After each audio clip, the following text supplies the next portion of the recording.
Okay, thank you very much, Boris, and welcome to this second webinar. And thank you for attending it. I guess my screen is shared, so you can see my presentation.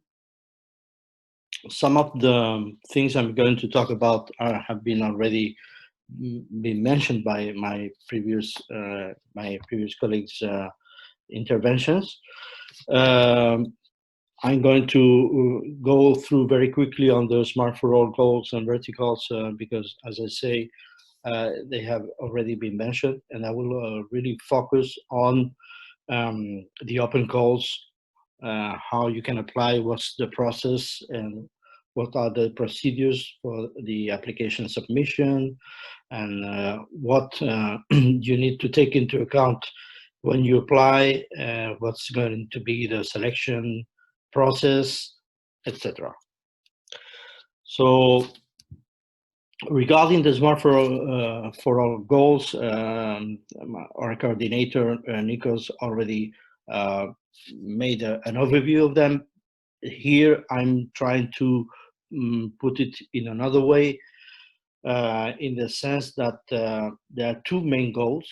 In fact, one is to build cross-border experiments.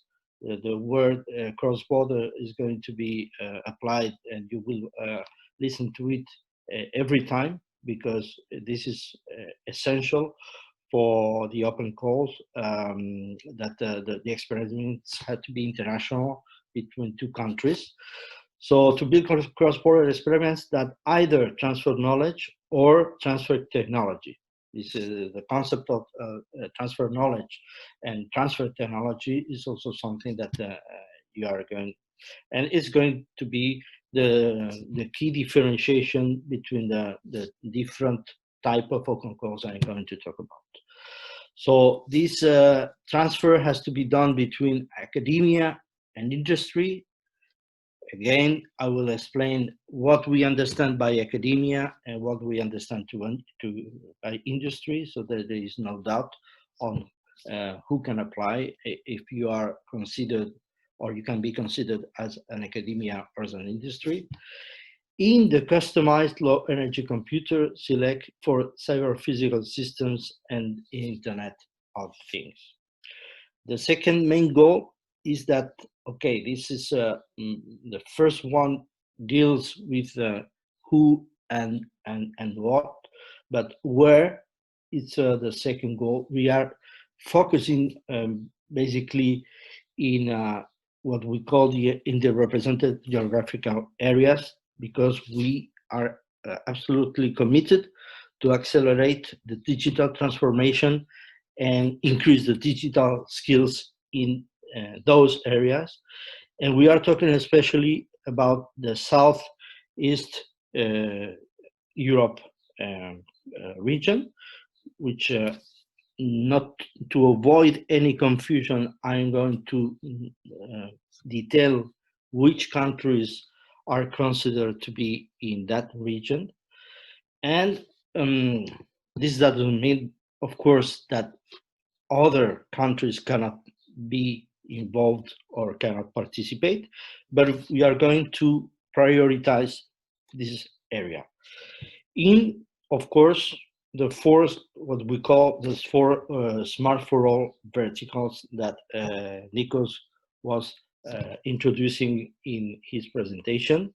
We are always talking about digitized transport, digitized environment, digitized agriculture, and digitized anything. Here you can see a list of potential competence fields. That doesn't mean that you cannot apply for other potential competence fields, provided they can be included in one of these four verticals. So the list is comprehensive here, but as I say, this is just a kind of guide of what you can apply for. As I will tell you at the end of the presentation, all this information I'm going to provide today will be available, not only the presentation that will be shared with all of you, but also in the guide, the documents that are, I would say, the key elements in every open call, what we call the guide for applicants. I will let you know afterwards, but you will see that this complete list will be available there as well. What's the value proposition of the open calls? We are going to organize 9 open calls during the whole project, which it will last 4 years. As Nico said, we started on the 1st of January this year.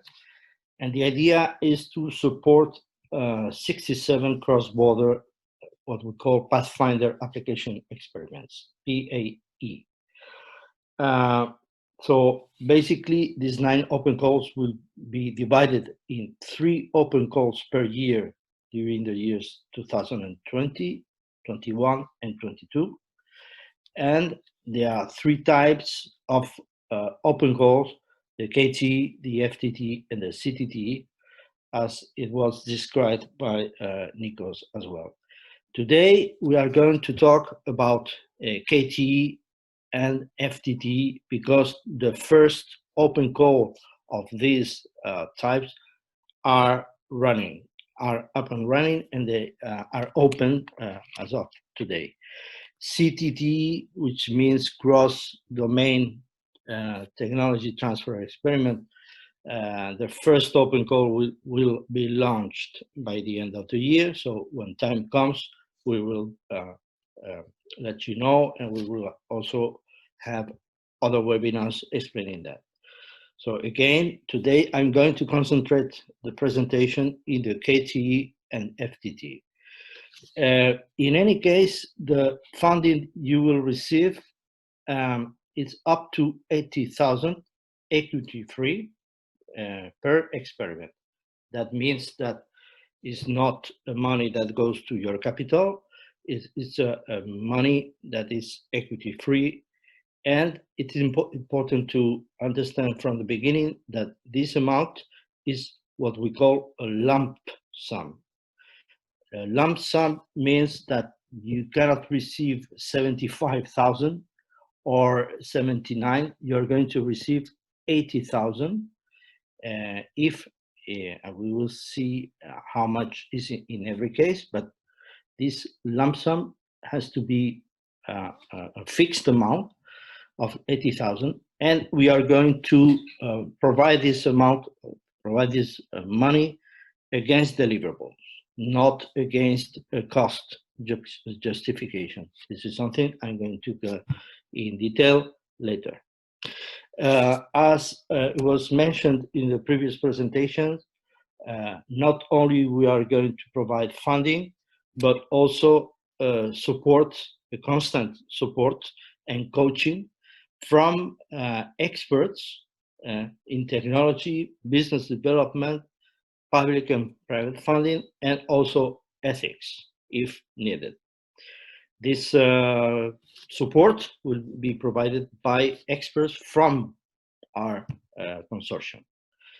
And I'm not going to get into the details as my colleague Christos did in the previous presentation, but you need also to bear in mind that another very important service that is going to be provided within the open calls is the marketplace as a service. So what are the current open calls? Not the upcoming, because the 2 of them are now open. The first one, the KTE Knowledge Transfer Experiment, was open back in 15th of April and will last in 15 days. In 15 days, we will close this first open call. Whereas the FTTE, the Focused Technology Transfer Experiments, opened yesterday. So now it is open, and it will be open until the 30th of September. You may note that all the open calls have to be open for a duration of 3 months, and that's exactly what it is about in our case. So what is the KTE? What does it mean in practical terms? So as you can see here, we are talking about two entities. One is going to be called the sending organization. The other one will be called the host organization. Why? Because what we pretend is a kind of internship where a member of the staff of the sending organization moves physically moves to a host organization that has to be in another country, in another eligible country, and I will let you know what countries exactly we are talking about. So the transfer of knowledge has to be done between these two different entities that have to be from two different countries, and one is there is a person, a member of the staff, and the member of the staff can be an employee, a collaborator, a representative, somebody who has a link, a labor link or a collaboration or business link with the sending partner. And in addition of that, they have to be academic or industrial partners. I'm going to give some details of what we understand by academic or industrial. So the sending organization can be either an academy or an industry, and the host as well. And the duration of this internship project is 3 months. Again, it's very important to note that you still have 15 days. I'd like to mention here that we are going to devote, as SMART4ALL, all our energy and resources to solve any doubts, any problems from today to the 15th you may have in order to do a successful application. First, to submit the application, because we are noticing that some people start to draft the application, but then for some reason they don't get or don't come up to the finalization, to the submission of the. So if you have, please, any doubt after this presentation today of anything related to specifically to the KTE, because you only have 15 days to do so, don't hesitate to contact us. I will let you know by the end of the presentation what are the different means to contact us in order to solve any doubts. In addition to the, let's say, the answering the questions you may have at the end of this presentation. But if you, there are some questions, doubts remaining during the elaboration, the drafting of the application, please, as I say, do not hesitate to contact us. We are very interested in you guys making a good proposal. In the case of the FTTE, which I insist is opened, has been opened since yesterday, we are talking again about two entities. So two entities, we are always talking about two entities. The first one is what we call the technology provider, and the second one is going to be the technology receiver. It's very easy to understand. There is one partner, one organization that is going to provide a certain technology, specific technology. It can be a hardware or a software technology that will allow the technology receiver, this organization, to improve their product or their processes. Here, it is very important to note that the technology provider can be an academic or industrial uh, entity, but the technology receiver has to be firstly an industrial receiver, not an academic one.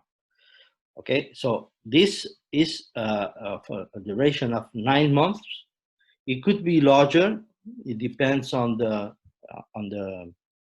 specific proposals you made. But let's say that in the proposal and in application, you will always note that we are talking about 9 months. So what we understand by academic and industrial? This is a question that we have received from many people because it's essential to understand who can apply. The first thing to understand is that in both cases, for the KTE and the FTTE, we are always talking about a consortium of two entities. It cannot be a physical person or three entities or two entities plus one individual person. No, it has to be two entities, okay? Also, it's very important to understand that they need to be cross-border. I mentioned at the beginning, they have to be from two different eligible countries. I'm going to explain what this word eligible means in our case. It is also very important to note that in this consortium, the industrial partner has to be the leading partner. And we will understand later in this presentation why it is important, because the leading partner, it will be the industrial. It may have some impact in the payments, etc. I will go in detail after. So that means said that what we understand by academic is, of course, universities and other academic institutions. And for industrial, we are talking about SMEs and slightly bigger companies. So we are not talking about big companies, and we are not talking about startups. We are always talking about SMEs. There is a definition that it is provided in full details in the guide for applicants about what the European Commission understands by SME and slightly bigger company. But in synthesis, this is what it is about, that this company has to be of less than 500 employees and less than 100 million euros of turnover. Okay, here are some specific entities that are also included in the potential applicants or the potential partners of a consortium, which are what we call the system integrators and the technology providers, that they need to be specialized in the technology transfer or system integration activity. The problem with this category is that sometimes they are profit companies and sometimes they are not-for-profit entities, okay? So in that case, if they are profit or for-profit entities, they have to follow the rule of the industrial partners. So it has to be of less than 500 employees, etc. Okay, if they are private companies, but with not-for-profit profile, like a research center or something like that, then they are going to be considered as academic. So basically, if they are not, they have no profit in their status, in the bylaws, they will be considered academic. And if they have for profit, they will be industrial, provided they are meet this condition. Okay, what's the timeline of the program? So for you to know that there has to always to be an open call preparation that has been done already in the first KT and the first FTTE. Then, as I say, for the proposal submission, you have 3 months. So the open calls, any open calls, in fact, have to be open 3 months for 3 months. And then once the deadline is arrives, there will be an evaluation process lasting 3 months. Evaluation process, which in this case will include the selection process. This happens in 2 months. So for example, in the first KTE, the proposal submission ends on the 15th of July, and for the case of the first FTTE, on the 30th of September. Once you have been, if you have been selected, there will be a process of what we call the sub-grant agreement signature. You need to assign an agreement which to receive and to be part of this program. And this process will last 1 month. Then once the signature has been done, then the Pathfinder Application Experiment, the PAE, will start its execution. As I previously mentioned, for the KTE, we are talking about 3 months, and for the FTTE and in the future, in the CTTE, we will talk about 9 months. You already know that we are pretending to get, in the end, 67 PAs that will be supported by funding, and this is the distribution per batch. There will be 3 batches or 3 open calls for each of the types. So in total, we plan to have 43 KTs, 12 FTTs, and 12 CTTs.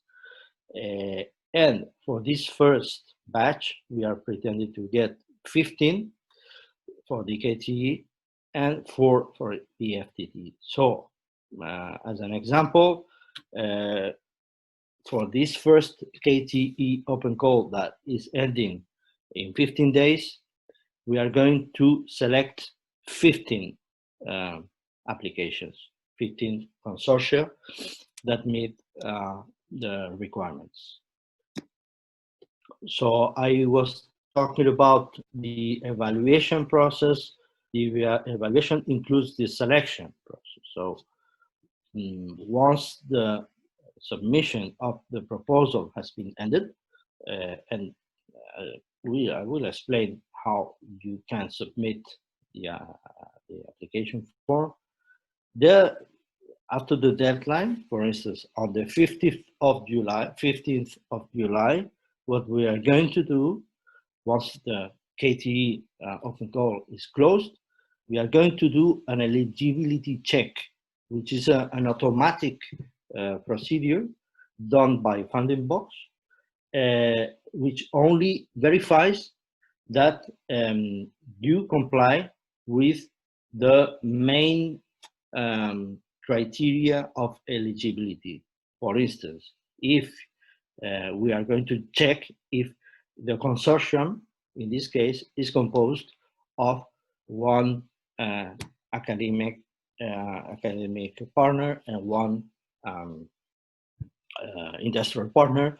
We are going to check if the person that is supposed to move from one organization from the sending organization to the host organization is really a member of the staff, etc. So it's a very quick check, and after that,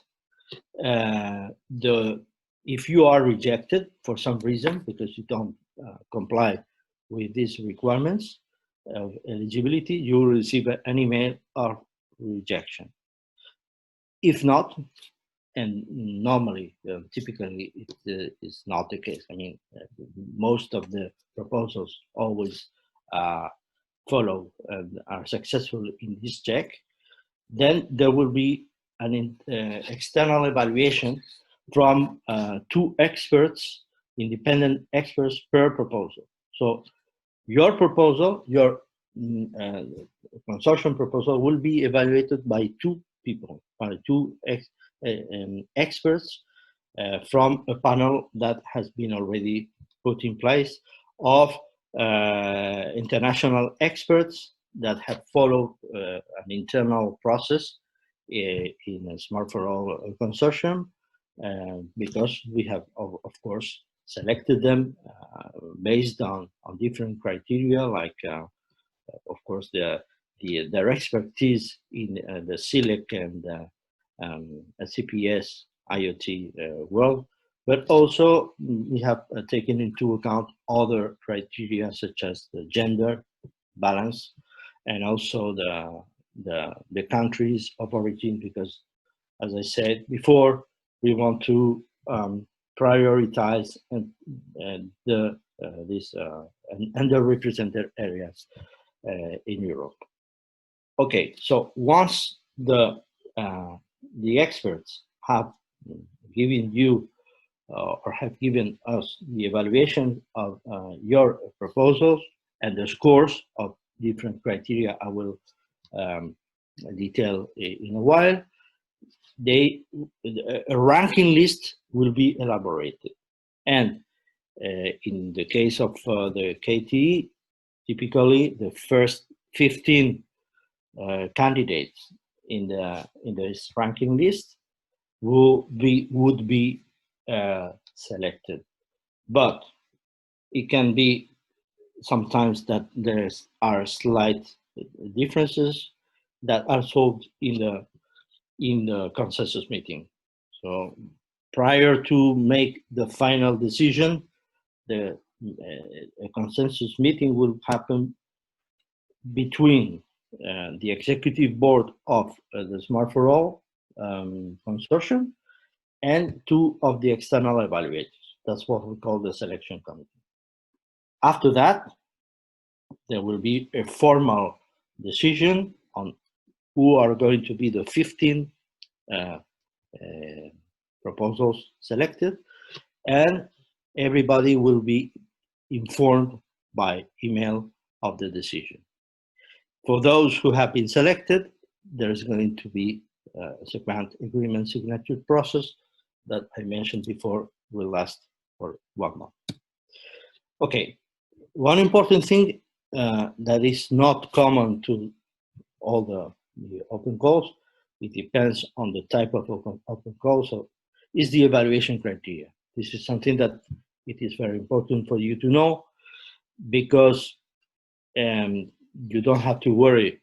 This is detailed as it is here in the guide for applicants. So all the potential applicants will know exactly what they are going to be evaluated, but also the evaluators have to follow the same criteria exactly. So I would say that there are always three typical criteria for any open call in the H2020 projects, which is the excellence, the impact, and the implementation.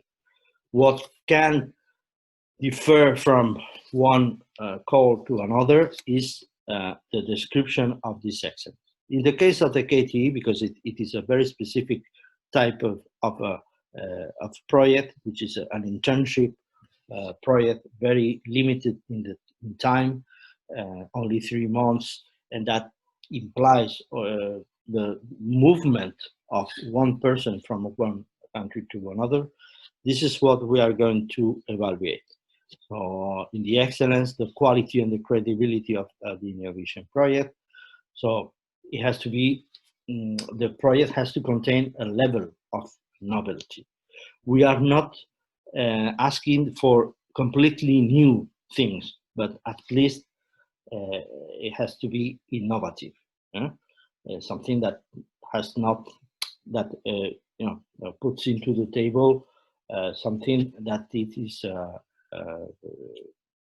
original or new in one of the vertical applications that we have mentioned, one of the four SMART4ALL verticals.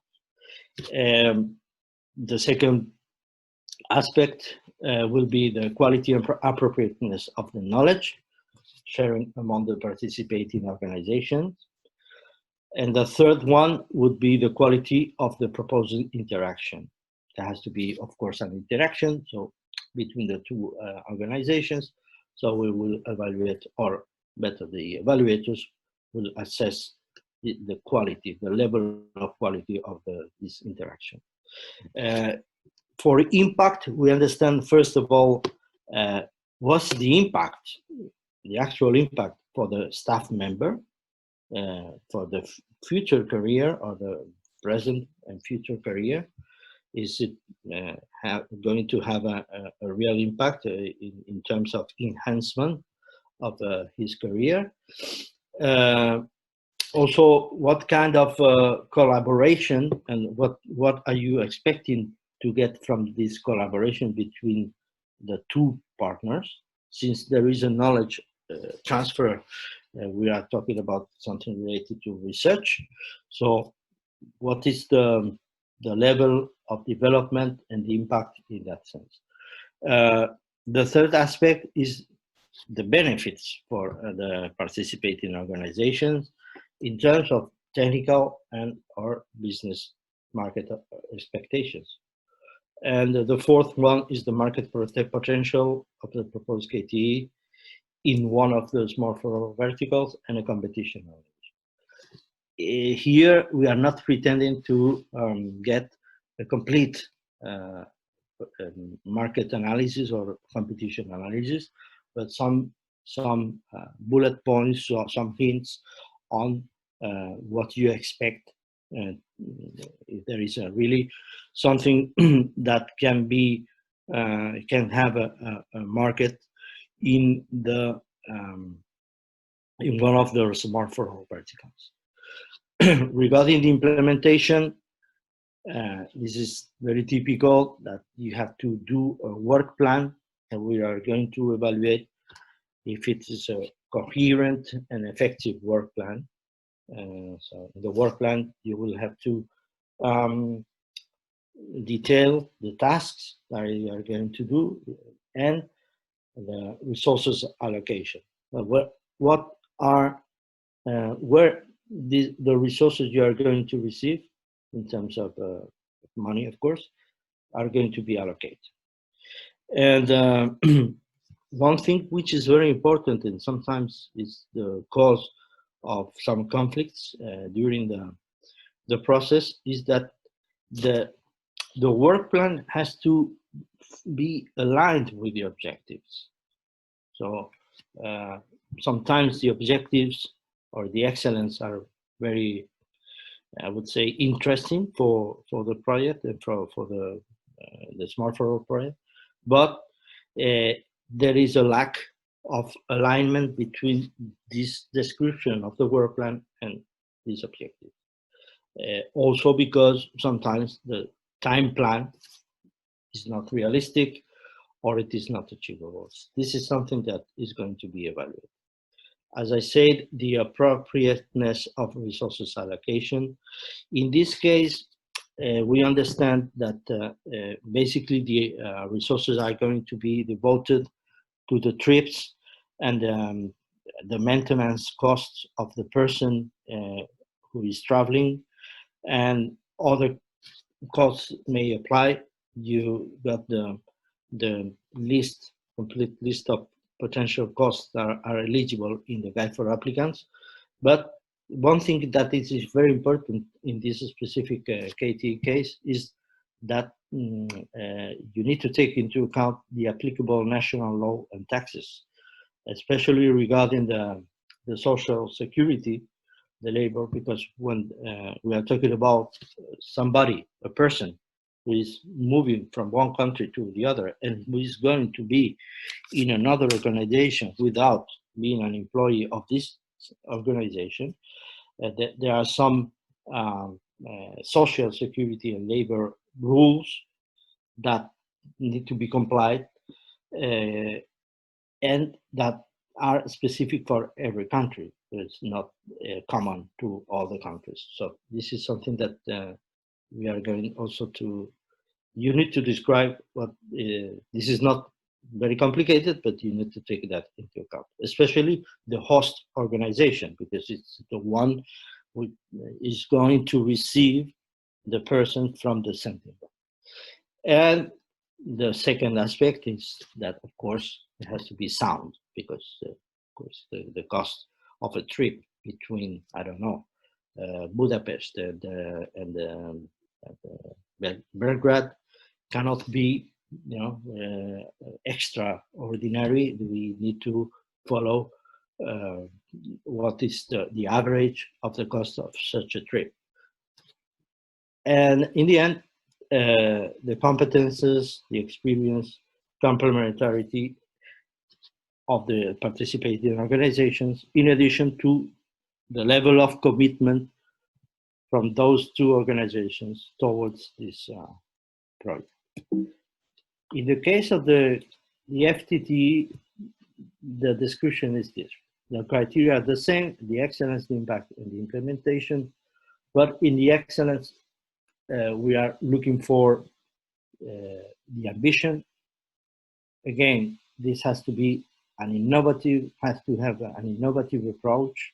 As I said, we are not pretending to have something 100% new in the market, but something that has a level of novelty, whether it is in the concept or in the approach, or because you are developing a new product, new services, or the objectives of your proposal are really groundbreaking.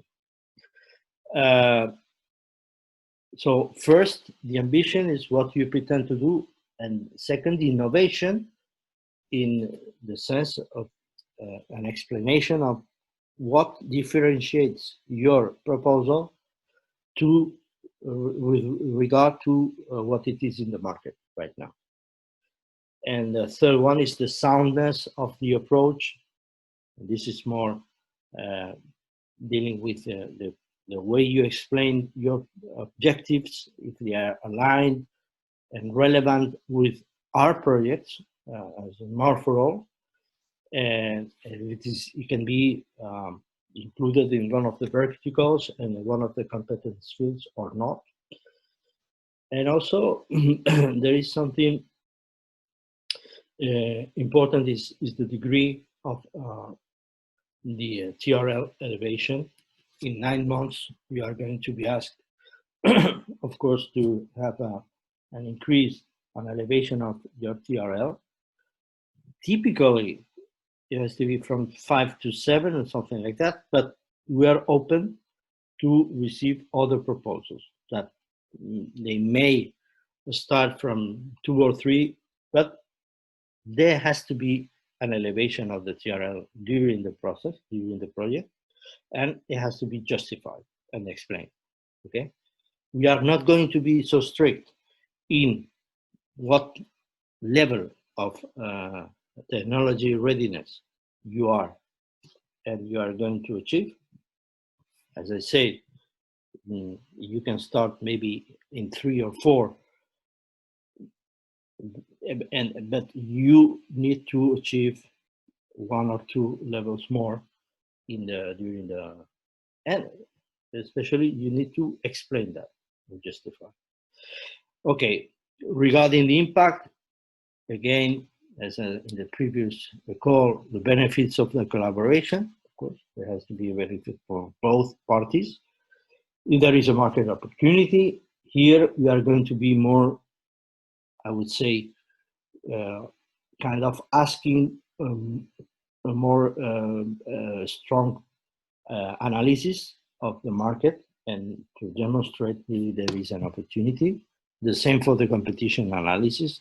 Here, we are going to ask you to do an analysis in depth, and you need to kind of demonstrate that your proposal is disruptive, or as I said before, has something that is breaking or is novel in the market.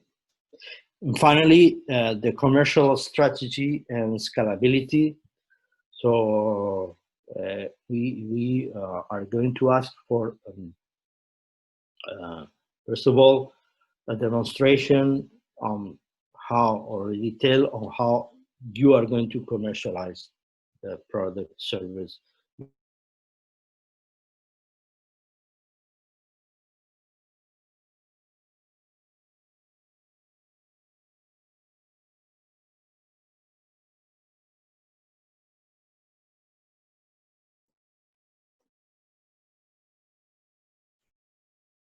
Antonio, are you there?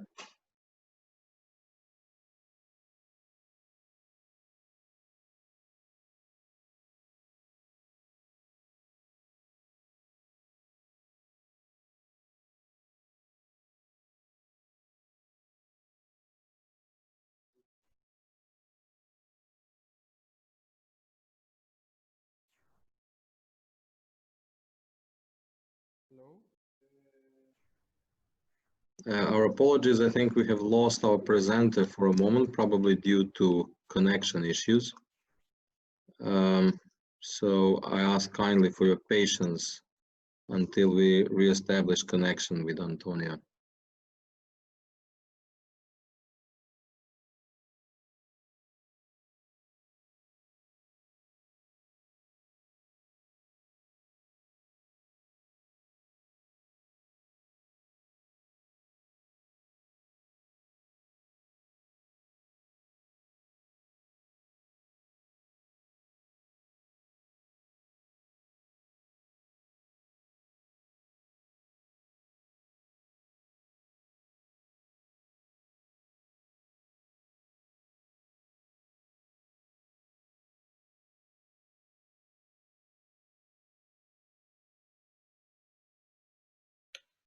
Hello?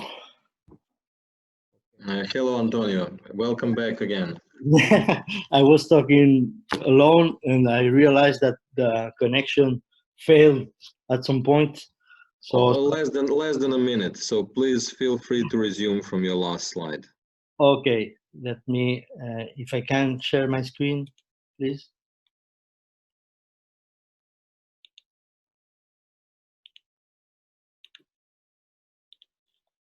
Somebody needs to activate the option of sharing my screen. Yeah, the host needs to give you co-host rights. So Nikos, please. Yes. Okay.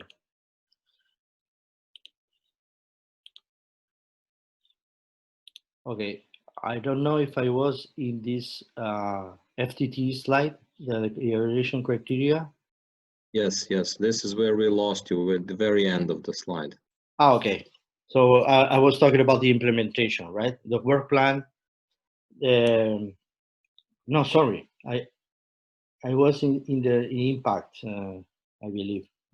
Talking In the about impact, yeah, absolutely. Okay, yeah. So as I said, here the market analysis, the competition analysis will be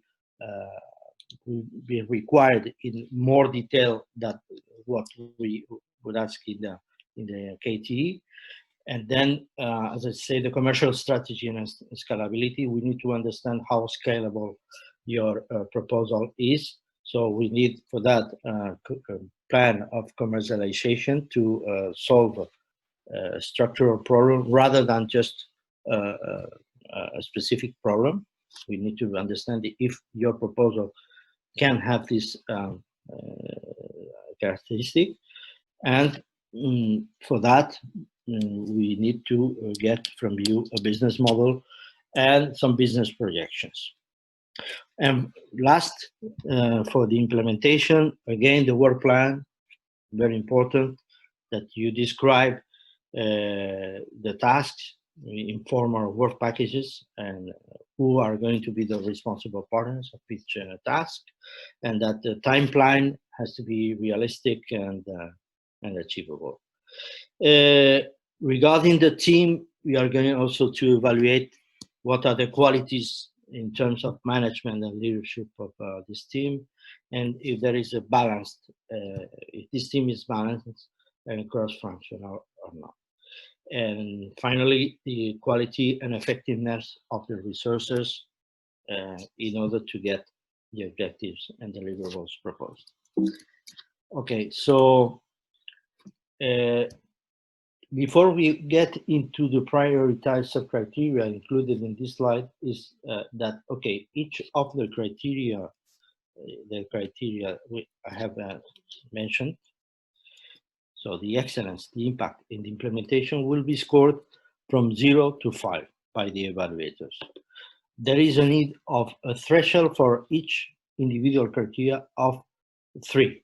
So you may have, let's put an example, 4, 4, and 2.5, you're out, because the minimum threshold for each single criteria has to be 3. And also, there has to be an overall threshold of 10, which is going to be this as the sum of the result of the sum of the 3 criteria, with the exception of the KTE, where the impact has more weight than the other 2. It's 50% higher than, so in this sense, the threshold for the individual criteria of impact in the KTE will not be 3, it will be 4.5. Okay? Then, this is very important, that in addition to the score, the final score you will get, just imagine that you get 11 points or 12 points. There are 2 things that you need to take into account and which are valid for both the KTE and the FTTE open calls, which is the fact that for applicants that include at least 1 member of the SEE region in their consortium will be given 1 extra point, which are the SEE, the Southeast Europe countries, is Albania, Bosnia and Herzegovina, Bulgaria, Croatia, Greece, Hungary, Kosovo, Moldova, Montenegro, North Macedonia, Romania, Slovakia, Slovenia, and Serbia. So you can have a mix of somebody, a partner from Greece and a partner from France. That's okay, you will receive an extra point. If you have a partner from France and another one from Italy, then you will not receive this extra point. Then there is another extra point. So just imagine, to recap, if you had 12 points in the standard evaluation, 12 points, then you would get 13 in the end, or 14 if in addition to this, you are addressing current and future problems stemming from the COVID-19 crisis. That's also a way to deal with what is happening in the world, and especially in that region, in the whole European Union. Okay, so regarding how much money you are going to receive from us, I have divided that for experiment and per partner, because it can be very important for all of you.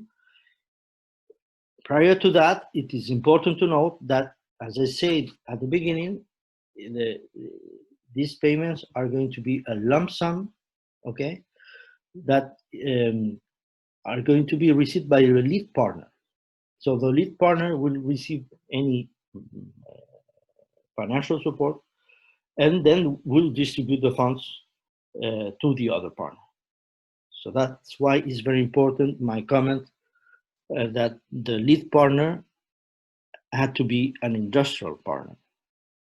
So this is always going to be an industrial partner that is going to receive the money and distribute to the academia. Okay, for the KTE, it's up to 8,000, and for the FTTE, up to 80,000. So here, per partner, it's up to you, because the amount is so low that there is no maximum amount to be considered. You can distribute that money as much as you like, but it's important to know that for the FTTE, and also it will happen the same for the future CTTE, is that each partner can receive a maximum of 60,000. And this is not because we want to do that, it's because a rule from the European Commission.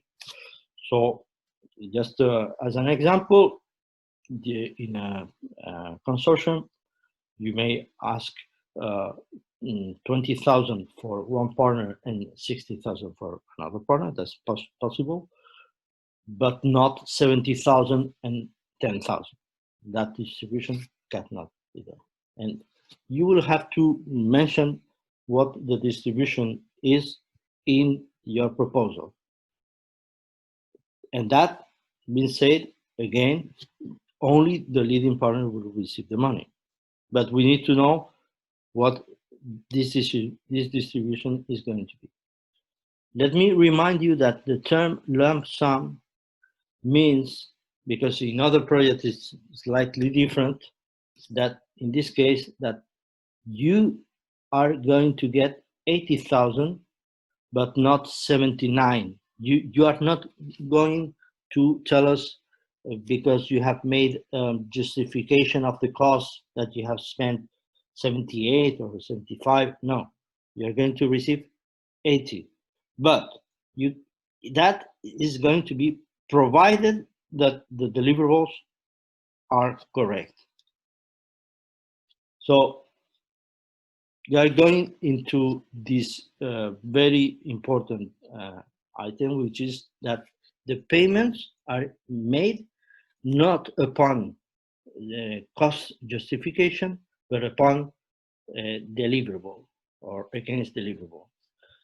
In the two, or I would say in any of the open calls, you will have 3 reports or 3 deliverables to submit. In the first case, since we are talking about 3 months, there will be very, very short reports.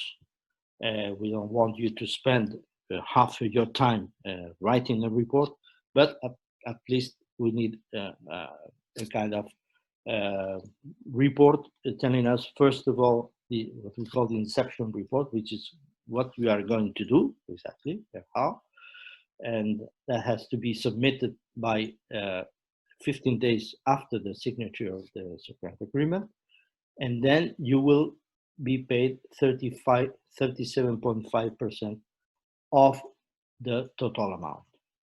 Who will receive that installment? Again, the leading partner, which has to be under the industrial partner. Then by the end of the second month of this project, you will submit an interim report and you will receive 25%, and then a final report by the end of the third month, 37.5%.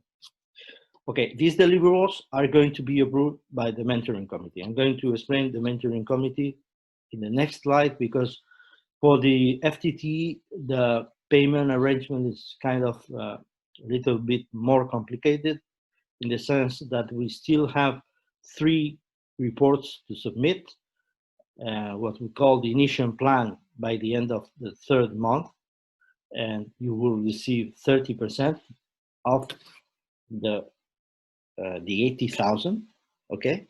Then an intermediate report by the month 6, the end of month 6, you will receive 50% of this total amount, and the final report by the end of the month.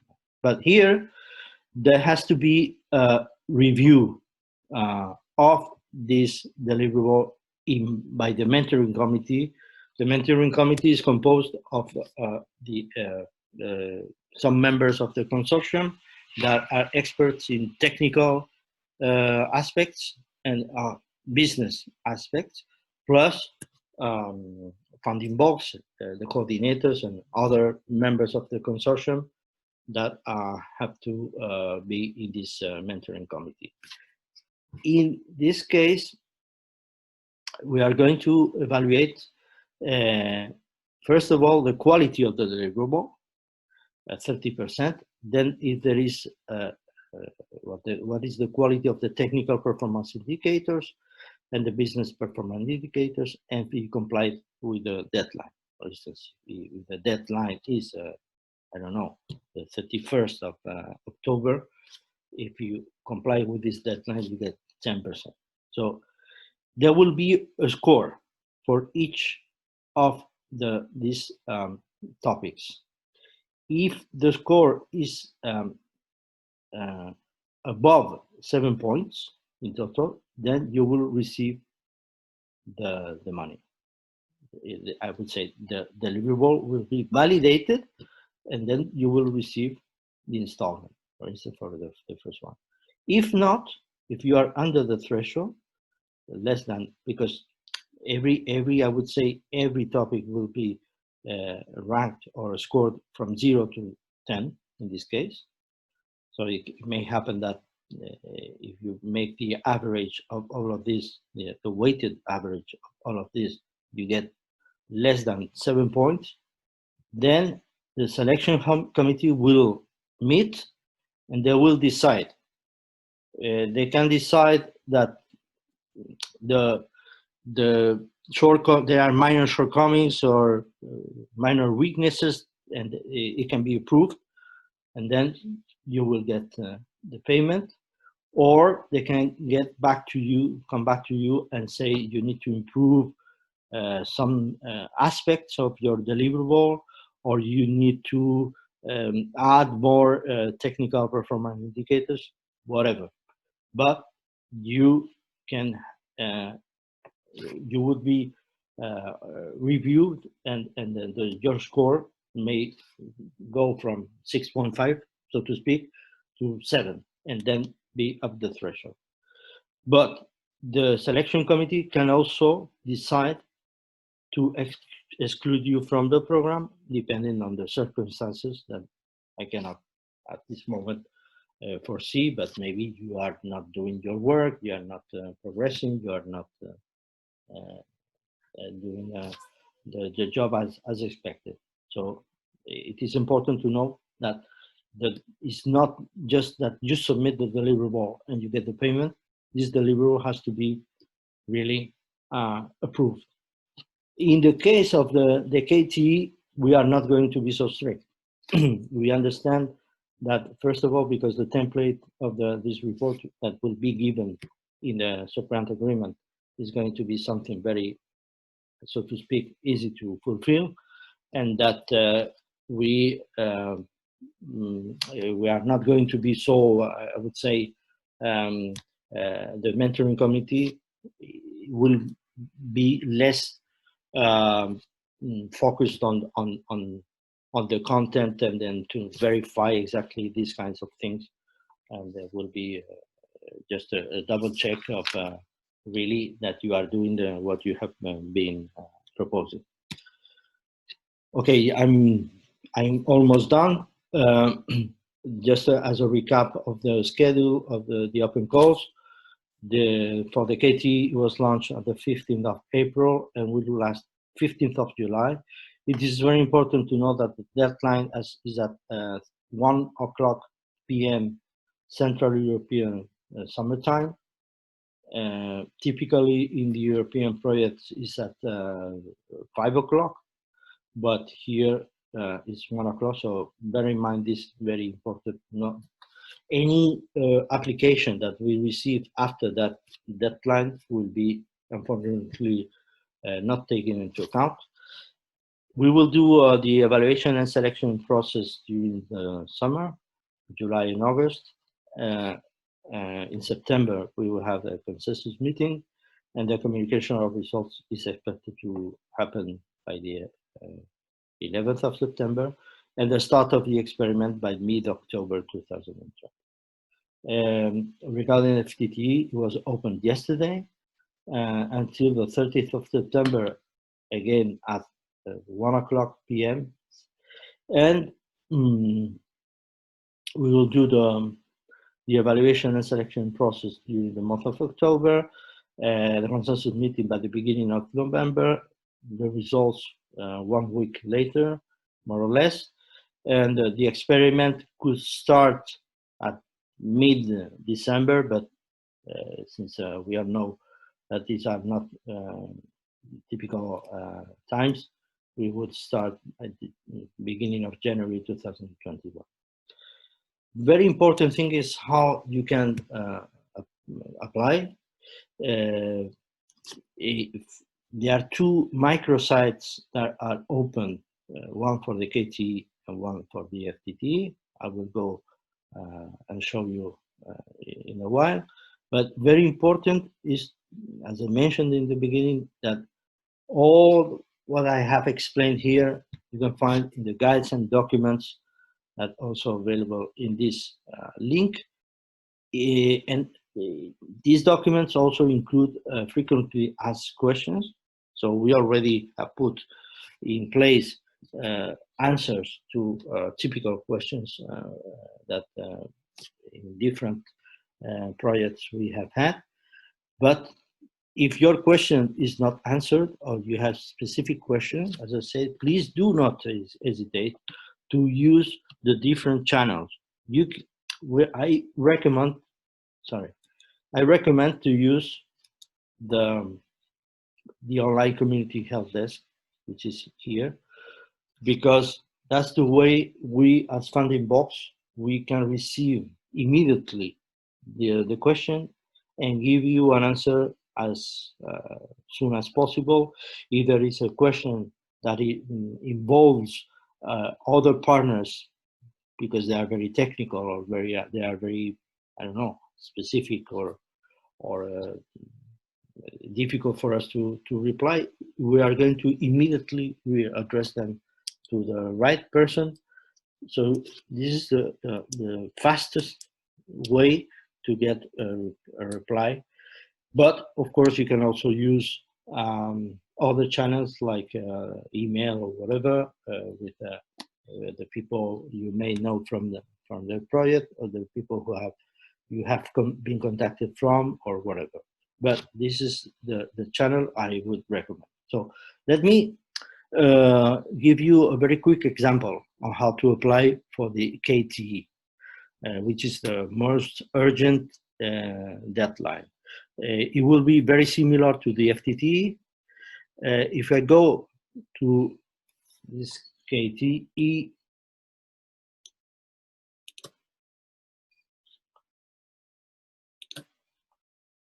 okay, the first thing is that you need to sign in. So if you are not, you haven't signed up, it is very easy to do it in the platform of Funding Box. You sign in, and then everything goes right, and you get into this. You can come to this website by just going to the SMART4ALL Funding Box, or even you can have access to this from the website of the project, the one that was shown by my colleague Christos before.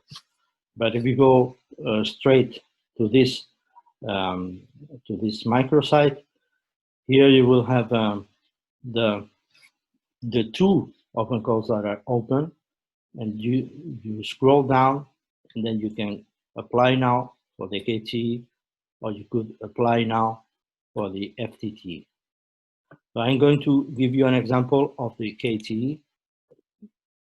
If I apply, in this case, because I have already started 2 new applications, I have 2 drafts, but you will start a new application. Then you have some, in this case, 12 topics to fulfill.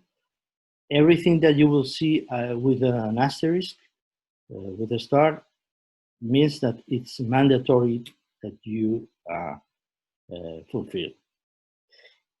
Once you have fulfilled, in this case, all the 12 topics are mandatory, you will be asked to submit the application. So it is not available right now, but once you have fulfilled everything, you can submit. And once you have submitted, now in my case, it is said that this application was not submitted. But if I submitted, I can submit as many versions, as many times as I like before the deadline. So do not worry. And it's my recommendation that instead of working offline and drafting, you can have a first submission, just not to be, stressed in the very last moment in case you haven't submitted anything. Feel free. You can submit as many times as you saw in my when I got into here. It says that 14 days ago I started a draft. No, so I can edit it. Okay, I'm not going to do it, but it's just because this is very important to note that you can edit and submit and resubmit as many times as you like. Okay, so in the basic information, you have to fill. Once you will fill this, instead of red, you will have this field in blue. That means that everything has been included. Here, as I say, whenever you see a start, you have to fulfill this. The project title, you will see that it's not with a start, so it's not mandatory that you put the title, but you need to put an acronym and complete all these fields. Once you have complete them, you save and continue. I'm not going to do that now. Sorry. I can edit. Then I introduce the information of partner number 1, has to be the sending organization, the legal name of the entity, what type of entity, if it's a university, SME, system integrator, the city, the country. The country, there is a list here. So these are all the countries that are eligible. I only mentioned the ones that belong to the Southeast Europe region, but in principle, all the European Union countries, including the United Kingdom, and also what we call the associated countries, the H20 associated countries. But in any case, you have the whole list here included, and then you would click the corresponding one. So the years of operation, okay, years of fractions, see the company was incorporated, etc. The size. If it's over 500, be sure that you are not going to be eligible, because as I said, it has to be less than 500. And then here you are asked, and this is very important, if you are the living partner or just a partner, because the living partner, as I said, is going to be the one who is going to receive all the payments. Then would be the same, sorry, for the host organization, the same type of information. The profile of the staff member from the sending organization. Here we need to include the full name, the nationality, what kind of profile he has. Is it an early stage researcher, experienced researcher, etc., or even another member of the staff, which is not included here. If it has experience in working in one of the SMART4ALL verticals, etc. Okay, you need to fulfill all those boxes. For instance, in this case, list any relevant publications in SMART4ALL context.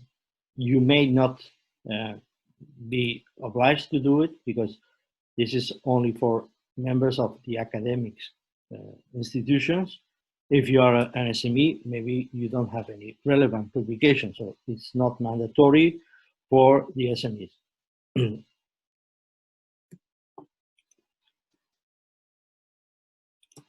And sorry for this.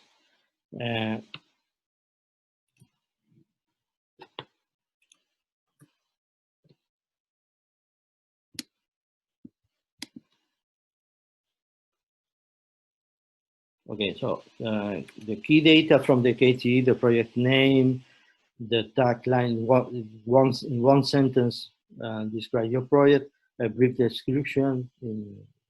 You will note that you will always, or sometimes, most of the times, be noticed about the maximum number of characters.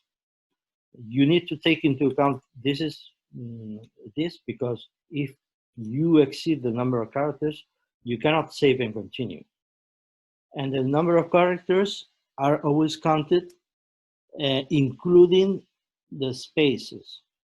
Okay, so this is something that my recommendation is always that you do not write for the first time in these boxes, but you make a copy in Word, and then you calculate in Word the number of characters, and once you are sure that you are complying with the limits, you come here, and then you, because it may happen that you have written here, I don't know, 900, I don't know, a text which exceeds the number of characters, then you do save and continue, and you realize that you cannot save and continue, and you lose all the information.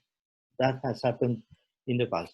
Then, recommendation, please, when you have to write long descriptions, do them in a Word document before, and then upload it when you are done.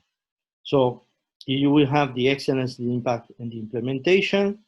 Again, there's a need of describing the knowledge transfer, innovation level. If you see, these descriptions are always related or linked to the evaluation criteria. From this information, we are going to make the evaluation in taking into account the criteria that I explained before. Okay, this is what it is. In the impact, you will have also different boxes. And then in the end, you have to reply to these ethical issues, data protection and privacy, etc. This is very easy to do, because in fact, do you have any issues on ethics? You need to click yes or no.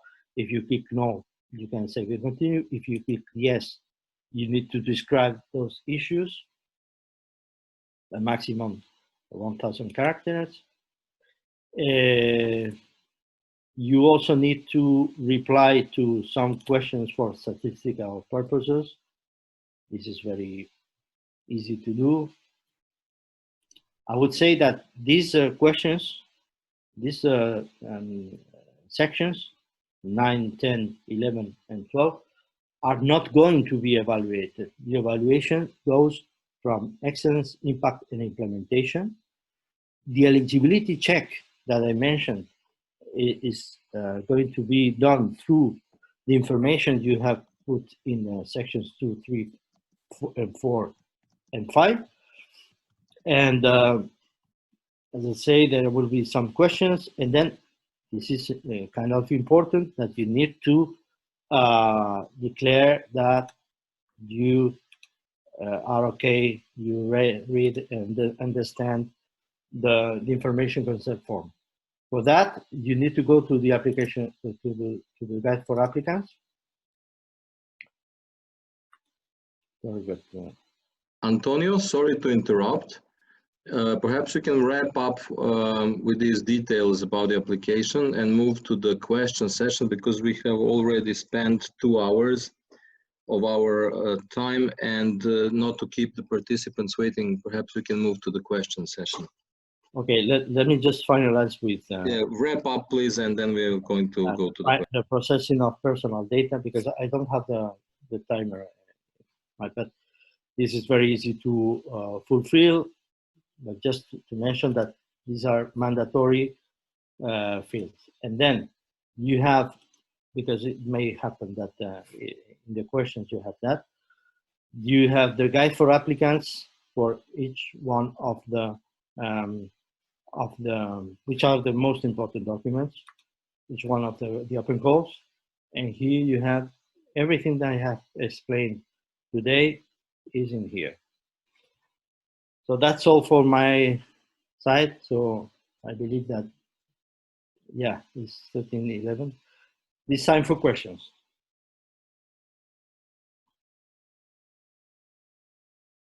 Boris, please, I'm done.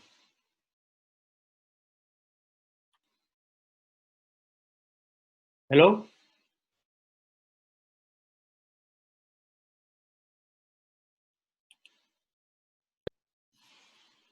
Hello? Hi, yes, sorry, there was somebody at the door, so I just had to quickly answer that. Anyway, we moved to the questions. There were a lot of questions sent via email, but I tried to answer them to the best of my knowledge. I will focus on those mostly asked today via the chat. So the first group of questions is, what can we do if we have 2 possible applications with different partners or in different priority areas to apply with? What are the limitations? Can one consortium apply for more than one project? Can one applicant participate in more than one consortium? Okay, thank you for that question. One applicant, one partner can participate into different applications, into different consortia, that's clear. The only constraint, the only limitation is that only one of the consortia will be selected. And that also applies for any consortia that includes 2 partners that are applying for,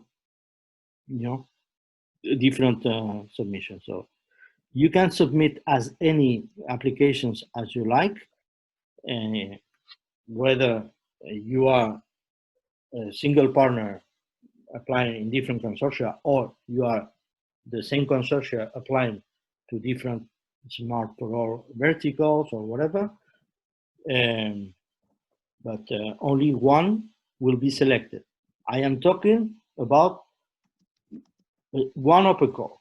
If you apply to the KTE, for instance, this is the rule to apply. But you can apply to the KTE as many times, and you can apply to the FTTE as well, okay? And you can have, I would say, a selection in KTE and another one in the FTTE.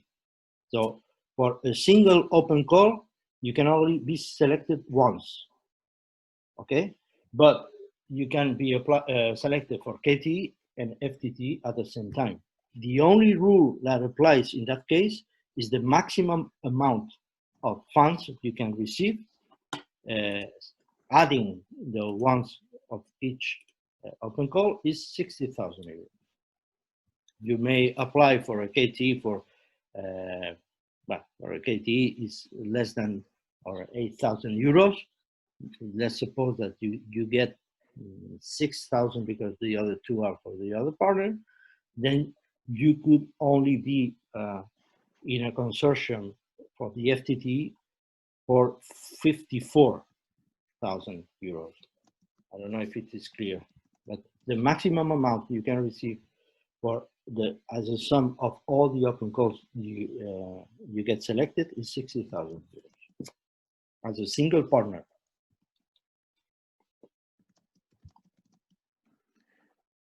All right, thank you. I think for the next question also we are going to focus on the question, so the KTA, who is receiving the funds, the host organization or the sending organization? The industrial partner.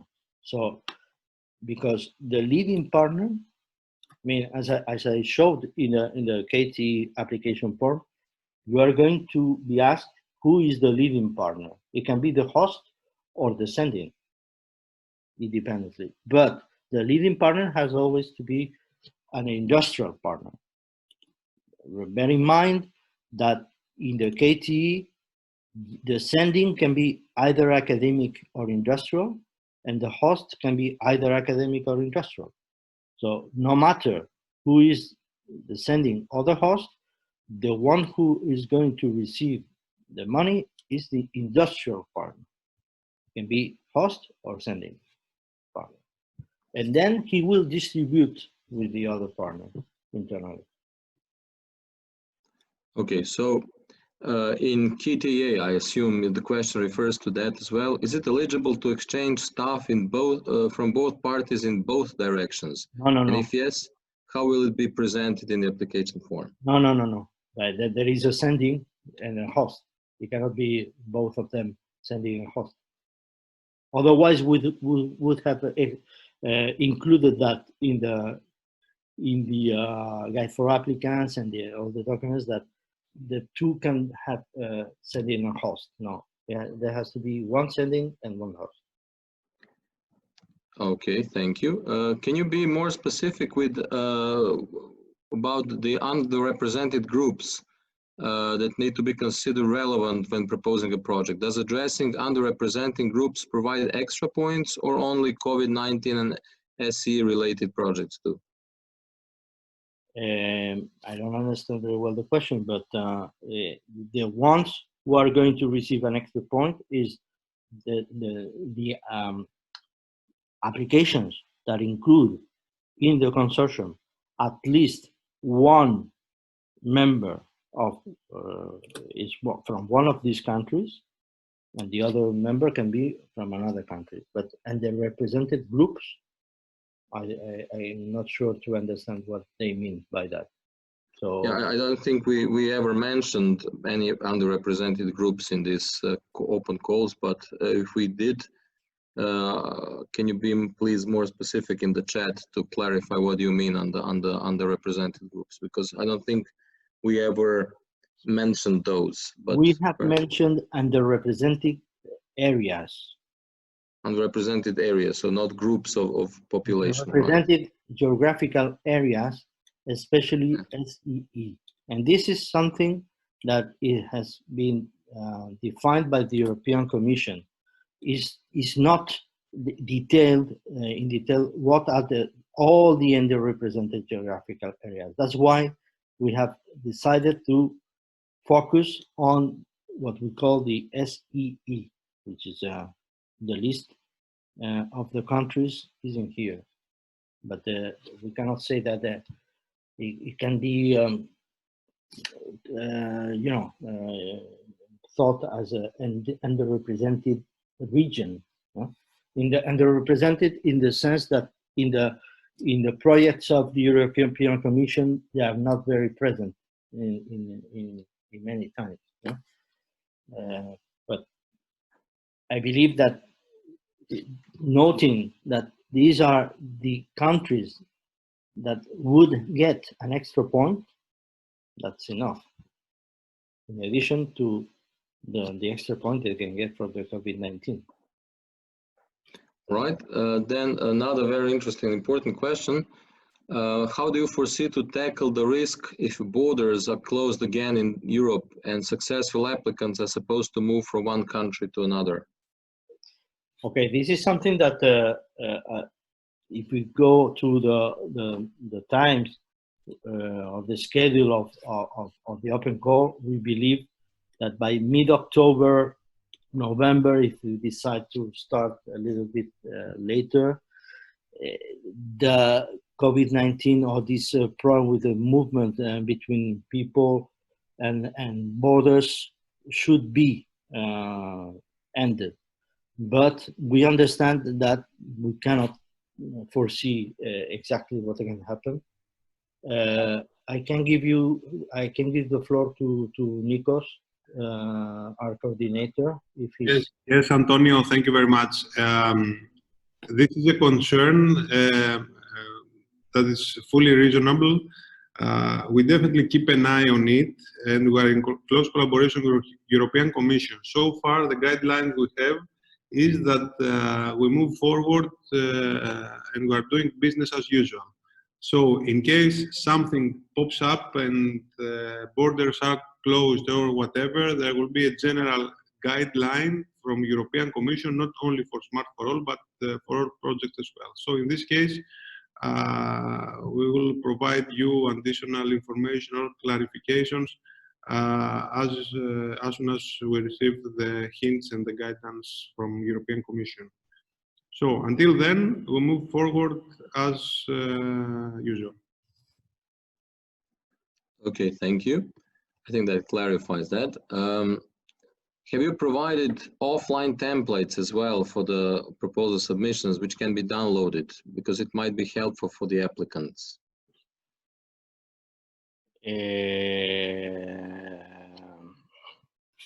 Well, I believe that this is something we can do. Yeah, it's not foreseen to do that because, as I said, you can get into the application form on the website, on the microsite, and then export the PDF, and I think you can do it yourself. But if you like, we can send you a template without any problems. All right, that is a thought to consider. Are the ethical issues not part of the application? I think that question refers to your comment that they are not being evaluated, they do not receive points for the ethical issues, but I think they are part of the application. So just to respect the question, can you please answer that? They are part of the application, but they are not going to be part of the evaluation of the project, of the proposal. It is true that if there are ethical issues, there is something that there is another team in the consortium that is going to deal with it, and probably it's going to be a milestone to fulfill to get the payment.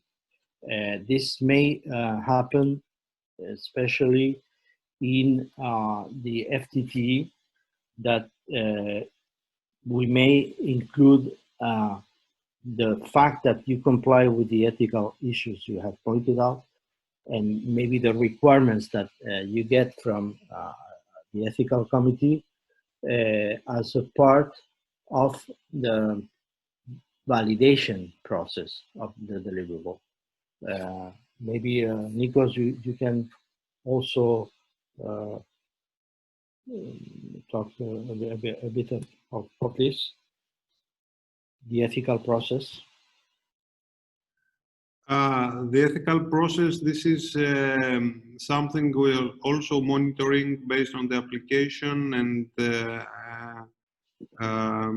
ethics is something that our ethics expert will keep an eye on and provide the right hints how to move forward. I suppose you're referring to the submission process, or do you want to refer also to the implementation as well?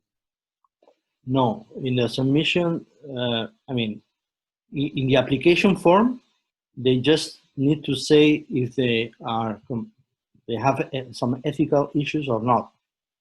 If they have, they need to describe them. It's a kind of self-assessment. Then this assessment, self-assessment, needs to be reviewed by the ethical committee. And as you say, the ethical committee may decide that the ethical issues are very, I would say, serious to be tackled, and that they need to fulfill some requirements, etc. But as I say, during the submission of the application, they only need to describe as a self-assessment if they have ethical issues. And then to receive the payments, it's true that we may decide that one of the validation criteria will be that these ethical issues, if they are some ethical issues, need to be addressed in due time. But what I mean is that there has to be the ethics experts, kind of mentoring or giving mentoring and coach to these consortia that may have these ethics issues. All right, so the next easy question, I think, is in Southeast European part in the consortium mandatory? Sorry, can you say that again? Is the partner from the Southeast Europe in this consortium mandatory? Is it necessary? No. It's not mandatory, but again, they will not get an extra point. It is not mandatory. It's just that we want to prioritize and to help applicants from this region. But just imagine that you know none of the consortium members are from this list of countries, France and Italy, for instance, and then get 14 points or 13, and they are in the ranking list on the top, they will get the funding. You know.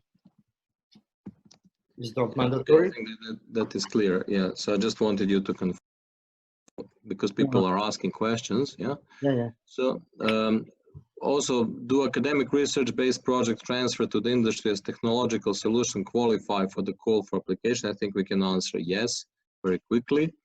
But are there any limitation in the thematic areas which will be funded by the open calls? For the, I think it's clear for the FTTE, you have to select one of the 4 thematic areas that is in the here listed. Thank you, Antonio. And for the CCTE, at least 2 of the 4 thematic areas. So I think that is very clear. That is why we have separate calls for the focused and for the also for the cross domain. Yes, exactly. But there are 3 interesting questions that I would like you and Nikos to refer to. How do you plan to tackle the cases of plagiarism or violation of property rights if they are raised after the project has been accepted? I think I would prefer to give the floor to Nikos. He's more expert than me. Yes, we have our legal department monitoring the process. Of course, when someone starts and we have some sort of violation, of course, we'll take the necessary actions in order to make sure that they will not fund something that does not belong to the consortium. But there is our legal department that will have a close monitoring on this. There will be proper disclaimers announced during the submissions and during the agreements. I think that also answers the next question. How about digital data protection regulation? Are GDPR constraints taken into account during project application and development? Yes, sure, and there are detailed explanations about the strategy and the data, what we're doing with your data in the disclaimers of all the systems that we have presented so far: matchmaking, marketplace, website, application, microsite, etc. Okay, thank you. And the final question that we have received is regarding the focused technology transfer experiments. Is it possible to have 2 industrial and 1 academic partner? You mean 3 partners? Yes. Not in the FTTE. For that, I will recommend to wait until the CTTE open call is launched by the end of the year. You can Very have, well. in FTTE, you can have two industrial partners, one providing the technology and the other one receiving the technology. Or you can have one academic and one industrial, because the receiving partner has always to be industrial. To involve another partner, as I said, please wait until the CTTE, which is based on the FTTE, and including a value chain, a kind of value chain process, and 3 partners will be involved. Right, thank you, Antonio. I think this concludes all the questions we had for today, and I would like to thank our presenters for interesting presentations, for very useful information about these open calls, for answering very clearly to all the questions, and I would like to thank all the participants. I hope to see you submitting numerous applications, and I hope to see some of you eventually winning this funding and doing incredible experiments. We're looking forward to that. As I said, if I may, Boris, I would like all of the participants in this webinar. I encourage all of you to apply, and please, as I said before, do not hesitate to contact us for any doubts during the submission of the application. I know that sometimes it's a process that when you start drafting comes to several difficulties. So we are here to help you and to support in the drafting and in the submission of the application.